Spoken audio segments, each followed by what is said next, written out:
আমি তুমি একটা নতুন জেনারেশনে বাস করছি, যে জেনারেশনে অন্যান্য দেশের উন্নতি আছে, বাট বাংলাদেশের তোমার আর আমার নেই। কেন না জানো?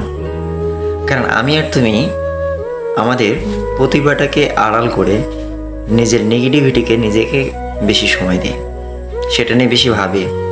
আমার তো এইটা নাই, তোমার তো ওইটা আছে। আমার তো এইটা থাকলে ভালো হইতো, তোমার তো ওইটা সুবিধা আছে। আমরা এইগুলো নিয়ে বেশি ব্যস্ত থাকি, কিন্তু আমরা কখনোই ভাবি না আমাদের প্রত্যেকটা মানুষের আল্লাহর দেওয়া একটা নিয়ামত, আল্লাহর দেওয়া একটা প্রতিভা আছে। এই প্রতিভাটাকে আমরা নিয়ে কখনোই ভাবি না মহান আল্লাহ তাআলা আমাদের একটা প্রতিভা দিয়েছে নিজেদের মধ্যে, যা প্রত্যেকজনের মধ্যেই আছে। এই প্রতিভাটাকে যদি আমরা নিজেরা খুঁজে বের করতে পারি এবং সে অনুযায়ী যদি ওই প্রতিভাটাকে কাজে লাগাতে পারি পরিশ্রম দিয়ে এবং সততা দিয়ে, আমার বিশ্বাস ওই মানুষটা সফল হবে। আমরা আমাদের সফলতা খুঁজি আমাদের বাহ্যিক বাইরের মানুষের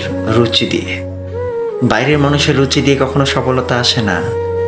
সফলতা আসবে তোমার পরিশ্রমের মাধ্যমে।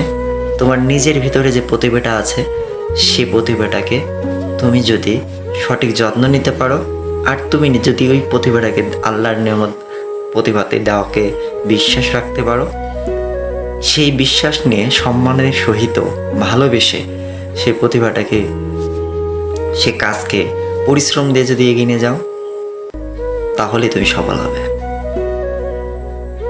আর আজ থেকে তুমি সে কাজটাই করো। তুমি দেখবা প্রতিটি কাজ তুমি যদি সুন্দরভাবে যত্ন করে পরিশ্রম দিয়ে করো, বিশ্বাস রেখে করো, তুমি সফল হবে।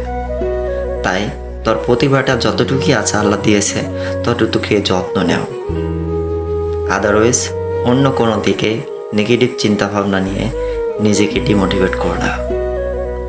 তাই আজ থেকে নিজের যা যতটুকু আছে, নিজে যা সাধারণভাবে পারো, সেটাকে খুব যত্ন নাও। কে কি বললো না, ওটা দেখার টাইম নেই তোমার।